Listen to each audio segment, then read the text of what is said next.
Pagi Sobat SPP, ini saya begitu ya, pakai tutup begini karena menghindari serangan nyamuk gitu. Saya ada di pinggir sebuah hutan dan musim panas adalah masa-masa untuk memetik beri gitu ya. Peter F. Drucker, seorang pakar manajemen, pernah berkata bahwa efisiensi itu doing things right dan effectiveness itu doing right things. Kalau diterjemahkan dalam bahasa Indonesia itu efisiensi itu mengerjakan sesuatu dengan benar. Effectiveness itu mengerjakan hal yang benar gitu ya. Memang ya kan ini perbedaan bahasa gitu. Kenapa saya mengutip perkataan beliau? Karena memang ada topik yang akan disampaikan hari ini berhubungan dengan efisiensi yang kita mesti pikirkan terkait dengan pendidikan di Indonesia. Saya masuk ke hutan dulu gitu ya, petik beri, nanti saya akan bagikan apa yang saya dapatkan.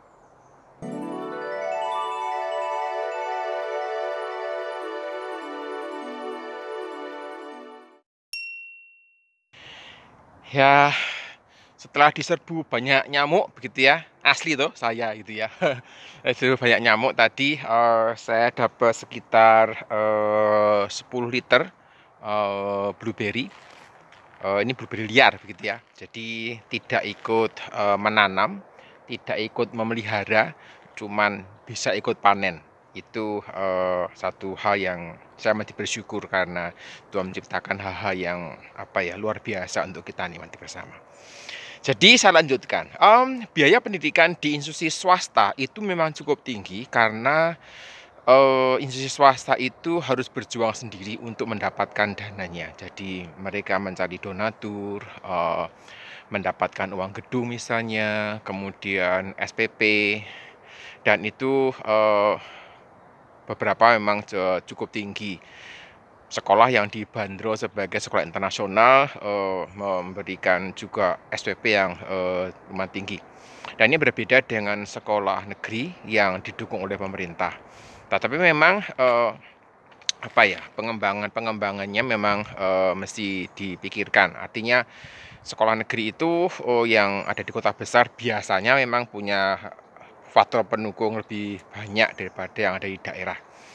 Jadi kalau kita bicara biaya pendidikan yang tinggi di Indonesia, sebenarnya yang pertama tergantung sekolahnya di swasta atau di negeri. Itu dulu. Jika sekolahnya di swasta, biaya tinggi tidak bisa dihindari. Ketika ada orang yang berkata bahwa biaya pendidikan di Indonesia tinggi, ya tadi kalau kita nyamuk banyak. Ya, tadi terkait dengan di sekolah swasta gitu ya, itu sesuatu yang wajar menurut saya. Tapi selain dari uang sekolah yang dikeluarkan, saya memperhatikan bahwa di Indonesia ini ada juga biaya tambahan, yaitu biaya les mata pelajaran. Ada yang les privat, ada yang bergabung di lembaga bimbingan belajar atau LBB. Sebenarnya ini tidak wajib. Dan saya melihat sebenarnya kalau kita bicara tentang les dan LBB, saya merasa bahwa seharusnya itu diperuntukkan buat siswa yang kesulitan belajar di sekolah sehingga perlu bantuan khusus. Jadi kalau siswa memang udah bisa mampu untuk belajar sendiri, ngapain dimasukkan ke LBB gitu. Tapi LBB ini atau les ini sesuatu yang tidak wajib tapi terasa wajib gitu ya. Ada yang berpikir bahwa kalau tidak ikut LBB terancam keluar dari peringkat atau keluar dari ranking dan sebagainya. Apakah ini sebuah pemborosan? Dan ini yang kita mesti jawab gitu ya. Artinya ketika LBB itu tidak wajib, tetapi merasa wajib untuk ikut, kemudian berkata bahwa biaya pendidikan tinggi, sepertinya kok tidak ada tempatnya gitu. Saya sampaikan bahwa peserta LBB itu rata-rata bukan siswa yang dianggap mohon maaf bodoh begitu ya. Rata-rata siswa yang cukup dianggap pandai di sekolah, dianggap cukup cerdas. Dan ya saya sih melihat begitu ya, LBB ini seperti sebenarnya ya memenuhi hukum ekonomi, penawaran dan permintaan begitu ya. Ketika ada permintaan ya pasti akan keluar penawarannya kira begitu. Dan permintaan ini muncul terkait dengan kriteria siswa itu dianggap cerdas atau tidak. Jadi cerdas itu dianggap fokus di apa ya, menguasai bidang matematika, fisika, kimia, sains, bahasa asing, dan di situ juga LBB itu fokus gitu ya.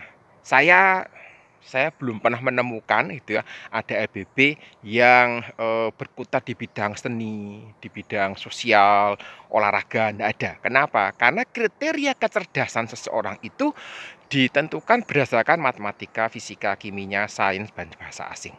Dan oleh karena itu gitu ya, oleh karena itu LBB tumbuh subur gitu. LBB tumbuh subur dan merasa gitu ya, kalau saya tidak ikut berarti ada sesuatu yang mungkin saya akan rugi, dan itu yang saya perhatikan. Mengikuti LBB berarti pasti ada biaya tambahnya yang tidak kecil, dan kadang-kadang secara umum gitu ya, biaya LBB itu lebih tinggi daripada biaya sekolah di sekolah negeri. Itu baru biaya LBB-nya gitu ya, belum biaya transport. Kalau transport biasanya diperlukan begitu ya. Kadang karena waktunya mepet dengan jam pulang sekolah, mesti makan di luar, dan ini juga biaya tambahan. Kemudian mungkin ada apa ya, pembelian materi ini itu di LBB juga, itu juga jadi biaya tambahan. Dan selain biaya berupa uang gitu ya, ada juga biaya terkait dengan waktu. Karena ya bagaimanapun juga transport perlu waktu. Kemudian sepertinya sekolahnya 2 kali gitu ya. Jadi dari pagi sampai siang menjelang sore sekolah belajar di sekolah. Kemudian dari menjelang sore sampai malam belajar di LBB. Jadi sekolahnya 2 kali. Saya tidak mengatakan itu buang waktu gitu ya, tetapi itu ada investasi waktu, ada biaya berupa waktu yang mesti dikeluarkan juga. Dan ini menjadi sesuatu yang apa ya, kadang kita perlu pikiran juga gitu. Ngapain sih sekolah 2 kali gitu? Saya berdiri dekat sebuah tanaman begini ya. Tanamannya ini namanya Maitohorsma dalam bahasa lokal. Dalam bahasa Inggris namanya fireweed, karena ini merupakan tanaman yang tumbuh pertama kali setelah hutan itu terbakar.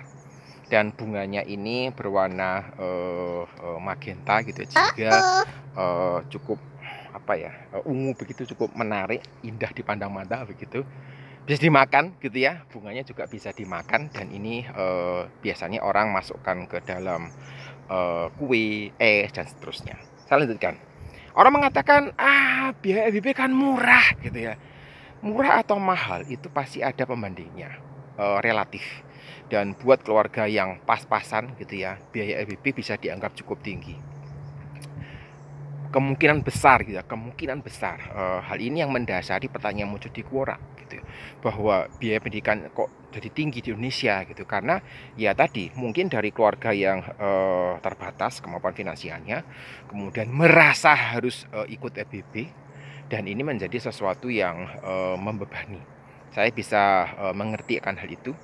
Tapi sekali lagi, apakah memang LBB itu perlu gitu ya? Saya mengatakan ini bukan karena bukan berharap supaya LBB itu tutup gitu, tapi saya melihat bahwa kalau memang tidak diperlukan gitu ya, ngapain mesti join ke LBB juga, kan toh ada beberapa orang gitu ya sudah cukup dengan belajar di sekolah. Ada juga orang yang menggunakan prinsip ekonomi gitu ya, biaya sekecil-kecilnya gitu ya, mendapatkan keuntungan atau benefit yang sebesar-besarnya.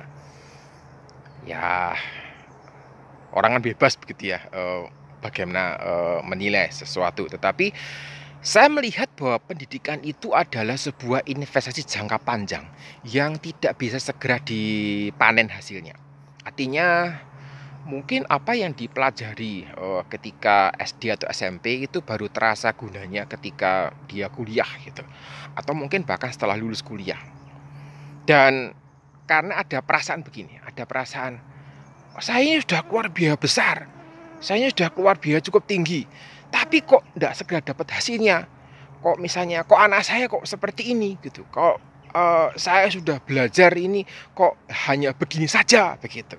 Jadi karena tidak segera mendapatkan hasilnya itu, maka ada semacam perasaan bahwa mahal sekali investasi yang saya keluarkan, mahal sekali biaya yang harus saya keluarkan. Dan ini menimbulkan perasaan bahwa kayaknya kok apa ya, semakin menguatkan gitu bahwa pendidikan di Indonesia itu membutuhkan biaya yang cukup tinggi. Ada orang yang punya bukan mimpi ya, tapi punya keinginan. Kapan ya kita ini di Indonesia ini punya pendidikan yang murah? Buat saya gitu ya, sebenarnya tidak ada pendidikan yang murah.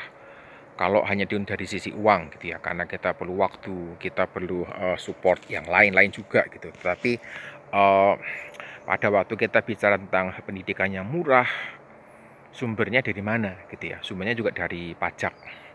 Sumbernya dari pajak yang dikelola dengan bertanggung jawab. Jadi kita membutuhkan dana cukup besar untuk pendidikan. Dan ketika pendidikan itu mau dibikin murah begitu ya, bagaimana dengan fasilitas pendukung sekolah, bagaimana dengan bangunan sekolah, kemudian bagaimana dengan guru sebagai garda terdepan begitu ya. Kita mesti pikirkan juga gitu. Orang ingin pendidikan yang murah gitu ya. Terus cukup banyak guru yang berjuang gitu ya untuk bisa mengajar dengan baik, tapi nasibnya tidak dipikirkan, pekerjaannya diremehkan, apa ya, gaji yang mungkin seadanya begitu. Oh, kita bicara guru-guru di daerah pelosok gitu ya. Jadi sesuatu yang apa yang menyedihkan gitu. Jadi ketika kita mengatakan biaya pendidikan di Indonesia itu tinggi gitu ya, apakah tingginya gara-gara ekstra pelajaran dari semacam LBB tadi, les privat dan seterusnya, atau memang karena memang kita ini harus investasi biaya yang cukup tinggi dengan memikirkan nasib guru, dengan memikirkan pengelolaan pajak, pengelolaan keuangan dan sebagainya, maka saya itu optimis gitu ketika sumber daya alam dikelola dengan bijaksana, pajak dikelola dengan baik. Saya punya optimisme bahwa APBN kita ini cukup untuk membiayai pendidikan yang terjangkau dan berkualitas. Saya kira itu yang saya sampaikan gitu ya. Saya mau membersihkan blueberry saya dulu 10 liter tadi gitu ya. Sampai jumpa di kesempatan yang berbeda.